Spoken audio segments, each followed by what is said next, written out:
This book, your book, as a blueprint, as he has said. It's a blueprint for revenge.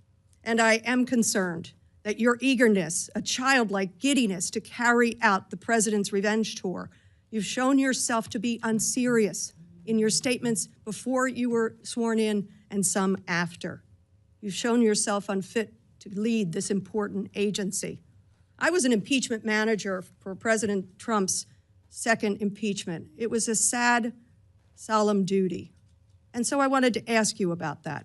Mr. Patel, as you and the president continue to weaponize and investigate his perceived enemies, as you follow this blueprint, when can I, a former impeachment manager, expect the FBI at my door? Ma'am, you want to know who was targeted by a weaponized FBI? Me. You want to know how and why? Well, you want to know what I'm doing to fix it? That. Let me move on. Well, you should read the book because there's no enemies list on that book. So there are people that violated their constitutional obligations and their duties to the American people, That's good. and they were rightly called out. And you should give that book to every one of your constituents so they can read about it. I won't be doing that. That's their loss. During your Senate confirmation hearings, you repeatedly denied having any involvement as a private citizen in the firing of FBI officials who engaged in the prosecution against January 6th insurrectionists, the violent rioters who beat and killed Capitol police officers, and whom you referred to as political prisoners. Since then, multiple whistleblowers have come forward, and we know that you likely committed perjury. At the same hearing, you claimed you were not familiar with Stu Peters, an anti-Semitic Holocaust denier, despite the fact that you appeared on Mr. Peters' podcast 8 separate times. 8 times, and you claimed not to recall. Mr. Patel, my second question is, should we worry more about your memory or your veracity? We should worry more about your lack of candor. You're accusing me of committing perjury. Tell the American people how I broke the law and committed a felony. Have the audacity to actually put the facts forward instead of lying for political banter so you can have a 20-second donation hit. The answer is both. I believe that the answer is you're failing, not me. I reclaim my time. Go ahead.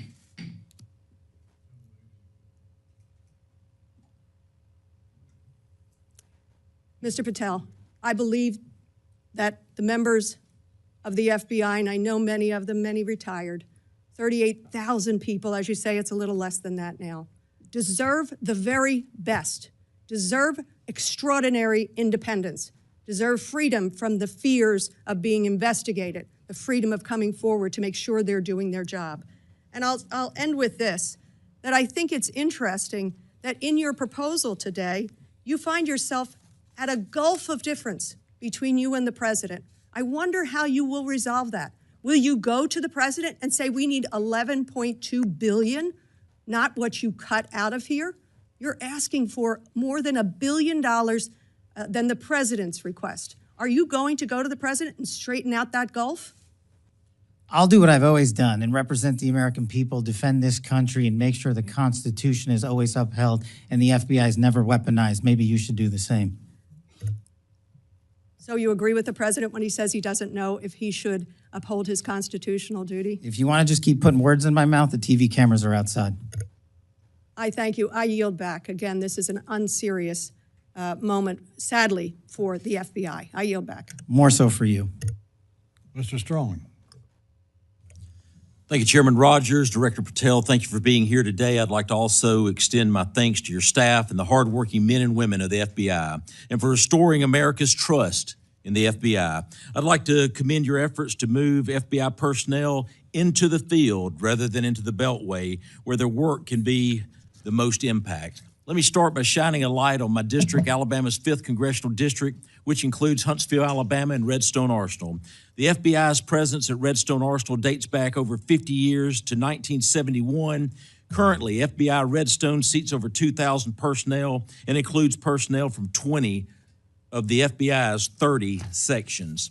Time and again, North Alabama has answered the call to support the FBI with a second-to-none workforce, state-of-the-art facility, and plenty of room for cost-effective and responsible growth. Director Patel, a few weeks ago, you visited Redstone Arsenal in my hometown.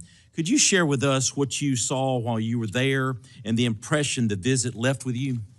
What I saw while I was there was the best example of what I've seen when appropriators work with the Bureau to defend the nation. And I wish everybody would go down to Huntsville, Alabama. It is our premier experienced law enforcement capability center and training facility that the interagency only wishes they had. What we have down there in cyber, in long-range missile defense capabilities, nested there with NASA and the Department of Defense, and further programs, including our Terrorism Explosive Device Center, which the world relies on to stop bombs from going off, and so much more is down in Huntsville, Alabama. And the reason it's there is because appropriators were brilliant enough to provide a space outside of Washington, D.C., to take a geographic footprint and save money instead of rebuilding here in Washington, to do it for half the cost in Alabama. And that's why we're moving 500 FBI employees this year to Huntsville, because the technical expertise they possess, and we do not want to remove from the FBI, is nested in Huntsville and not Washington, D.C. And in order to train the future men and women of the FBI, the DHS, the DOD, and every other intelligence agency we have, they're already asking us, when do we get to go to Redstone? So I encourage everyone to go down there. Director Patel, I applaud your commitment to making America safe again and returning the FBI to its core mission. We must continue to get our dedicated FBI agents back into the field and out of the beltway to protect America. This is there's no better place to achieve this than Redstone Arsenal in Huntsville, Alabama. Huntsville provides the most cost-effective location, distinct partnership opportunities, a high quality of life for personnel, and a remarkable talent pool. Director Patel, could you expand on the plans for moving personnel and programs to Huntsville, as it's often called FBI HQ2? What are the timelines for executing this, and do you have the necessary resources to execute this move? Taking those in reverse order, the short answer is no. So we've got the North Campus and the South Campus down there. North Campus largely constructed and filled. The South Campus has been, the land has been leveled and the plots have been mapped out. And in order to fill it, and in order to build buildings 3 and 4 and 5, as we call them, and the new training facilities that we and the appropriators have already looked into and approved, we're going to need another $160 million to accomplish that. And once those buildings are built in the next 3 years, we will move another 13, maybe it's 1,400 employees down to Huntsville, because again, we are not removing them out of Washington, D.C. to remove them. We need a place that allows their skill set to be met. And it's not in Washington, D.C., and tragically, it's not in Quantico either. I wish it were, because then we wouldn't move them. But that's what we're looking to build, is for the future. It also gives us a landing platform in a more centrally located area of the country for these specialized teams to deploy out into the rest of America when something goes boom or when there's a tragic accident. So I am asking the appropriators not only for the $145-ish million to finish the build, but the $60 million for the O&M to keep the facilities up. With the great work occurring in Huntsville, I want to highlight the interagency collaboration between the FBI, ATF, DHS to address bombing incidents and the use of explosives. The FBI's Hazardous Device School, Terrorist Explosive Device Analytics Center, or TDAC, are located at Redstone. The ATF's National Center for Explosive Training and Research and the U.S. Bomb Data Center are also located in Huntsville. Likewise, DHS routinely collaborates with these partners, specifically their Office for Bombing Prevention. Director Patel, could you talk a little bit about the interagency efforts to address bombing incidents and the use of explosives? Yes, I'll try to be brief. Just like with drone technology, our adversaries, when it comes to explosive devices, their technical capabilities have exponentially increased. And in order to keep up and stay ahead and not behind of the boom, what we have to do is train. And this is another point of training for Redstone Arsenal. Everyone that's qualified as a bomb technician in the FBI and the rest of the country gets that training at Huntsville, Alabama. And that's the reason we need these schools to exist. So to stay ahead of the fight, and these explosive devices that are being engineered in people's basements in places across the world and they're being shipped here, we need to know how to shut those off before they explode, and that's what Redstone does. Thank you, sir. Mr. Chairman, I yield back. Mr. Fan. Yes, sir. Thank you, Chairman. Thank you, Director Patel. In a local situation in Maryville, Indiana, within my district, I have a high-intensity drug trafficking area, HIDA, which receives federal funding. That works with the local law enforcement. We are the crossroads of America near Chicago. The drugs that you're talking about are transported through those areas all the time. With these budget cuts, can you talk about how those HIDA and agencies will be funded? Absolutely. Thank you, sir.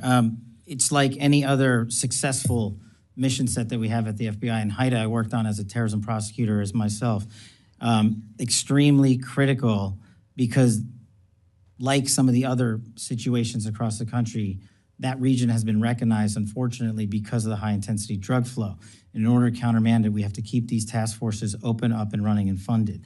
But in order to do that, we can't just flood it only with federal funds and federal personnel committed to working with our state and local partners, because that's what makes HIDA successful. My experience in HIDA wasn't in your district, but down in the Southern District of Florida, and I can't imagine it being too different in terms of how we proceed and how to make that successful. Okay. My next question is, just recently you had a visit to the National Center for Missing and Exploited Children. Just please tell me how that cyber tip line and how that program's future looks with these $500 million cuts. We actually partner wonderfully with NCMEC, and we've committed to allowing our FBI employees to remain there no matter what. We will find a way to fill that mission set, even if, even under the most austere of budget cuts, because what they do is exceptional. If people don't know, they need to go there and see it. It's right in Arlington, Virginia. They find missing children from 5, 10, 15, 20, 30 years ago, and they provide treatment to those that have been abused. Okay. And so you have my commitment, sir, that we'll Thank you. do it. I appreciate that. And according to the domestic terrorism operations sections, the internal tagging system used to track domestic terrorism investigations was eliminated, and the staff of 16 was reduced. Can you tell me that future and where you hold that program? Sir, if I may, can I get back to you on that in writing, because I'm not familiar with that off my Okay. head. Then in your written testimony, you had talked about cybersecurity. I'm going to tie two things together. The FBI agents, are they still currently at the end of every week emailing the 5 things that they've accomplished? I'm glad you raised that point, sir. We never did that. Okay. I stopped The that. FBI agents were never asked to put in their goals in which they accomplished? The The reason why I say that is because I had a specific conversation at a retirement party of a chief from an agent who expressed to me that after he had chased a car down 8094 who had stabbed a family member, and he left his home and was able to prevent that individual from killing someone else because it was cross state lines, that he had to go back, and then that next day was told he had to fill out his emails of what he accomplished. That email was sent across government agencies. So it was sent to the FBI. It was sent to. So you just said it was never sent to the FBI. So was it or was it not? It was sent to the FBI. I, as the director of the FBI, said we are not. Who sent it? We are not responding to it. It came from a general account at the department. Okay, so then my next question is, that information that my FBI agent in my district sent to that agency, how is that information protected?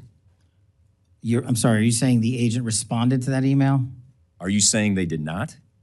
I told the workforce not to. But you just told me that they received the email. We did. So without this, let's just assume that they did. Where did that information go and how is it protected? That information would have only been sent to their immediate supervisor, and every supervisor in the Bureau was told if they received any such information, it is not to be actioned in any way. So what happened with that information with the supervisors? I don't know. Well, I'll have to get back to you on that, if any was collected, but if it was. So you said that the FBI, that a different agency sent that email. What was that agency? It came from the Department of Justice. Okay. And those emails never went back to the Department of Justice who requested it? No, sir. Okay. And you're 100% confident of that? Yes, sir. Okay. The information that the supervisors had from those agents, where did that go? That should not have been transmitted anywhere. We got on top of it fast enough where I believe, and Because I'll you double thought check. it was wrong? I thought Why did you prevent it? Because the operational mandate that we have at the Bureau, in my opinion, prohibited the public disclosure of that information across our media. So to be perfectly clear, the Department of Justice got it wrong. I'm not speaking for the Department of Justice. As You I are saying that that directive was in complete conflict of what your procedures and processes are. My procedures and processes are under the Department of Justice. I'm saying as a subordinate of the Department of Justice, that's where the email came from. I don't know where it came from on top of them. But your directive was to make sure that the Department of Justice did not get the FBI information, That no one got it. except the supervisors. Why would they request it if they would never get it? Well, the supervisors were told to stand down. What I'm trying to say is when that email came in, we acted as fast as we could, I think the same day, to say we are not in a position to do that. Everybody hit pause till we figure out what to do. And the end result was we at the FBI are not complying with that request to publicly do so. And we told agents that if you feel the need to express that information to your supervisors, only do so on the classified system. Okay. The information that I received, that personal conversation that I had, that agent didn't seem like he felt the need. He felt it was a directive. I thank you for your forthcoming. I look forward to working with you. The purpose of me bringing up this questioning was to make sure that that information is secure. Yes, sir. I'll double check. Mr. Moore. I yield back.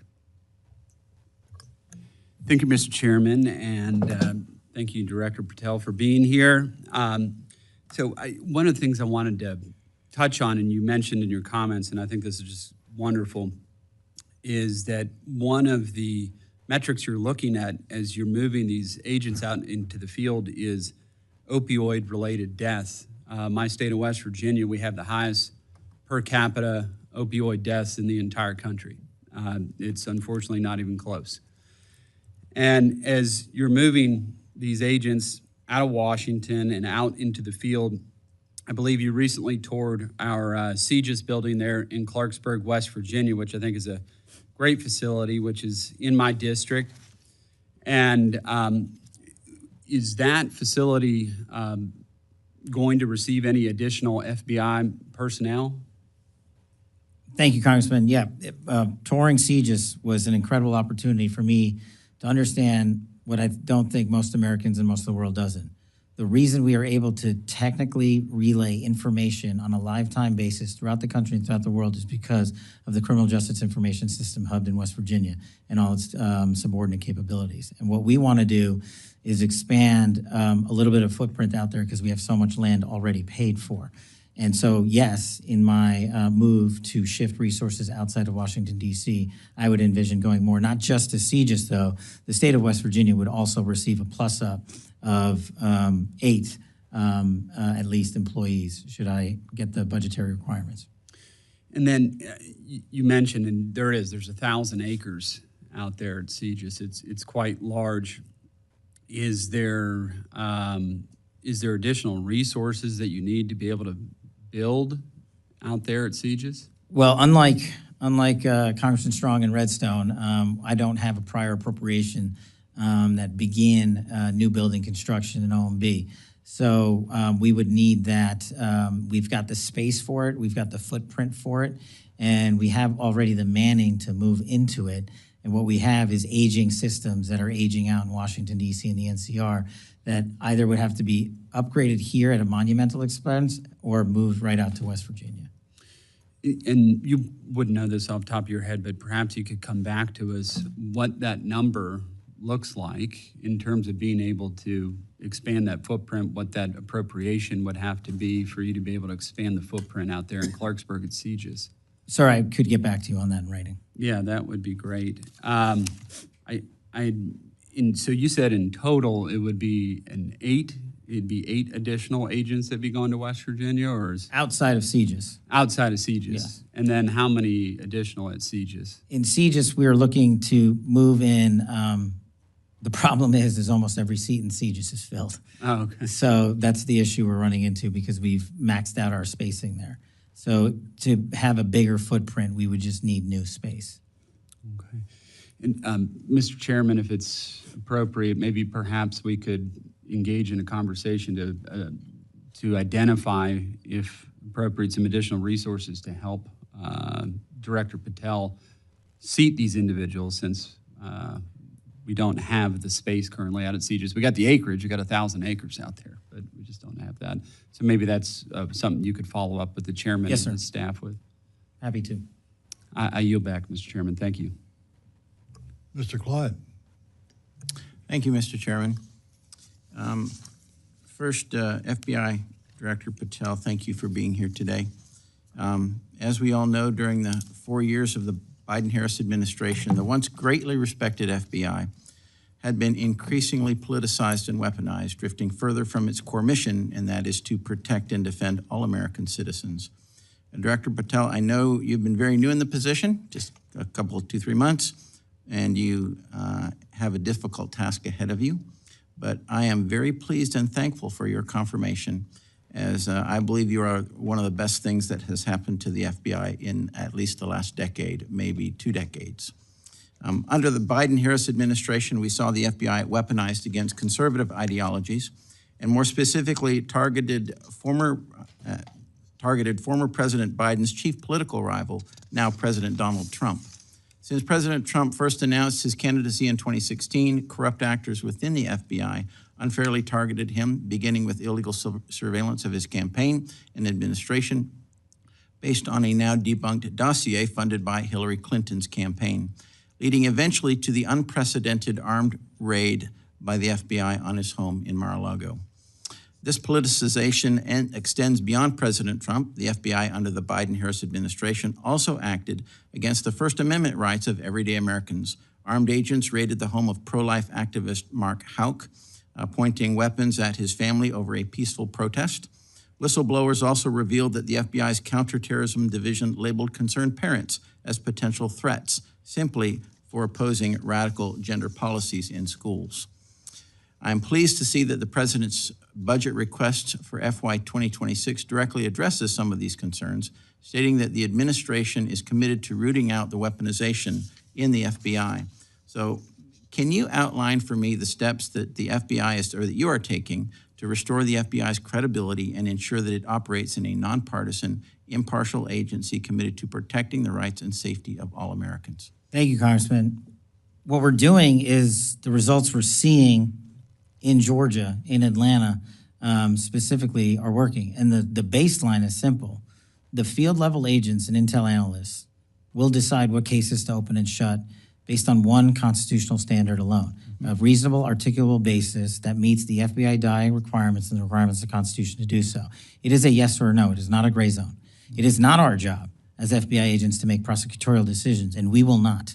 We will open cases to investigate, and we will refer matters to the Department of Justice. And when you see that methodology and ethos transcend the FBI, you see what you've seen in Atlanta in the last 3 months, which is 255 violent criminal offenders arrested, 72 kilograms of fentanyl taken off the street. That's 5.5 million people dead. That's off the street. You've seen seizures of 11 kilograms of cocaine, 5,000 pounds of illicit narcotics, and that's enough lethal doses in total to wipe out half your state. If the FBI agents follow the Constitution singularly, that's what happens. And that's my standard. That's great to hear, because I appreciate that very much. Director Patel, I also want to address a recent incident that has had a lot of my colleagues on the left, not me, up in arms. 2 weeks ago, federal law enforcement officers arrested Milwaukee Circuit Court Judge Hannah Dugan on charges of obstruction of an official proceeding after evidence came to light that she shielded an illegal alien from federal agents. So does Title 18, Section 1505 of the United States Code, titled Obstruction of Proceedings before Departments, Agencies, and Committees, prohibit individuals from obstructing or impeding the due and proper administration of the law? Generally speaking, Congressman, since that case is open, not commenting on that. Okay, yes. Fair enough. All right. Well, I commend the FBI for its prompt action regarding the judge's alleged criminal behavior. That tells me that no matter what position you're in, all right, you will be held to one standard, equal justice under law. That's true. Thank you. All right. In recent years, particularly during the first Trump administration, we witnessed state and local officials openly expressing their intent to obstruct federal law, especially regarding immigration enforcements. This has contributed to the rise of so-called sanctuary cities, where local authorities have publicly stated that they will not cooperate with federal immigration enforcement efforts. So how does the FBI intend to respond when judges or other officials, elected officials, continue to take actions that hinder federal law enforcement, such as those observed in Milwaukee? The FBI can only enter spaces under the Constitution that it is permitted to do so. We don't look at the position you're in, what your job is, where you come from, how much money you make, or what your ethnicity is. And for me, sitting here as the first minority ever to be the FBI director, I take that responsibility even more exceptionally so, because there has to be a colorblind system of justice. And we will execute the FBI's mandate of protecting the American people and upholding the Constitution to just that. It will be singularly applied to every single person in America. And not just that, it will be singularly applied to every single person within the FBI, because no one at the Bureau is above the law either. Thank you. And one last quick thing. You had mentioned the need for additional building construction in Huntsville at Redstone. I believe that there's $500 million in the CJS building account and about $800 million in the FSGG account as well, what was going to be slated for the new building, that you might look at that as a resource. Thank you. I did not know that. I will look. Yes, sir. Thank you. And I yield, Mr. Chairman. Thank you. Thank you. I think we are ready to wrap up here, but I will yield myself 3 minutes in closing. Mr. Director, the drug war, killing our beautiful young people, but we got a bit of a ray of hope in the last couple of weeks. CDC now says that overdose deaths from opioids decreased 30% in the last year. That's the good news. The bad news is 70% of that was fentanyl, overdose deaths from fentanyl. I was happy to see the news story over the last couple of days of the very successful seizure and arrest in the west of the U.S. Of fentanyl seizures. The cartels are the culprit. The drugs are bad, but they have to have this national, international organization in place, infiltrating every metropolitan area in the U.S. and otherwise. Cartels. Tell us what you're doing or plan to do to get at the cartels and destroy the system that's bringing these poison pills home. That's just it, Mr. Chairman. So in the first couple of months since we took over, we just 1 month ago, extradited 29 Mexican national cartel figures out of Mexico. So what we're doing is going down there to Mexico and saying, if you're going to import drugs and kill our children, you're coming here to face American justice. And that was just one trip. We've had 3 since I've been in the seat. That's part 1 of the issue, taking the fight down to the cartels in Mexico to the extent that the FBI can. We're partnering with our intel community partners and ultimately with the Department of Defense and whatever the administration decides is appropriate to take further action there. But that is still being worked out. Overseas, one of the things I'd like to highlight, and I'm glad we were able to get this in, is the fentanyl is killing our children and our youth. But no one is looking at the precursor machines and factories in mainland China. We are.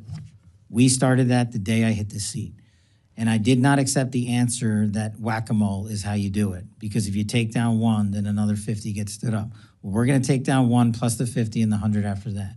But what we need is an all-of-government approach to focus on the precursor shipping in mainland China. Because if you stop that and you stop the shipments going to our allied nations, such as Canada and Mexico and South America, then you stop their ability, the cartel's ability to make fentanyl. And that's my big push at the FBI on the fentanyl crisis. I wish you Godspeed. Ms. Ming, would you like to reply? Thank you, Mr. Chairman. I thank you, Director Patel, and your team for being here. I am disappointed that the chair is not allowing a second round of questioning. This is not typical, especially for an agency as large as this one. But I do thank you for being here. I thank you for your testimony. I thank you for your as previously stated willingness to uphold the Constitution, to uphold the law in restoring public trust for the agency and making sure that apportionments are accessible to the American people. And I know that you are, as you said, in the midst of this appropriations process.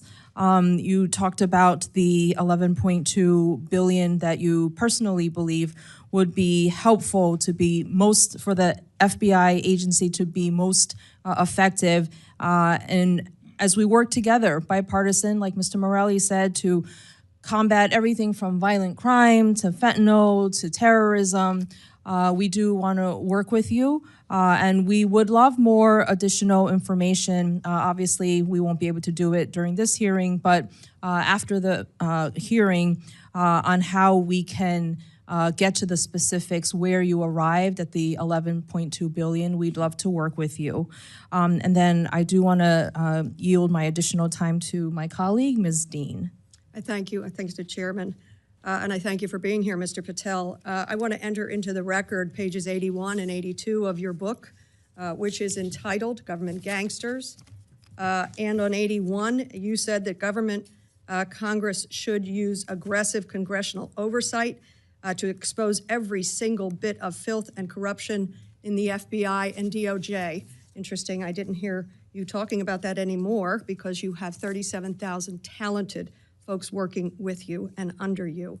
You also, on 82, entering into the record, you wished that folks would testify publicly without time limits. I'm disappointed that we couldn't have done that. We should have not had such time limits. And then finally, I do want to enter into the record your Appendix B. It is entitled Members of the Executive Branch Deep State. Just pulling through a couple of them, I see listed in here dozens of people, but the Covington Law Firm, Mark Esper, Perkins Coie, Miles Taylor, Andrew Weissman, and so many others. I enter those into the record.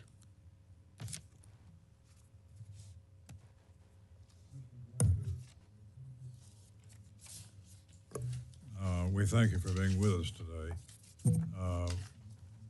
We think that you're the right person for the job, and we're all wishing you well and success. Thank you for your devotion to this country and to the cause that you now head. Without objection, members may have 7 days to submit additional questions for the record. Thank you, Mr. Director, for being with us. Thank you, Mr. Chairman. Subcommittee Members stands of the committee. adjourned.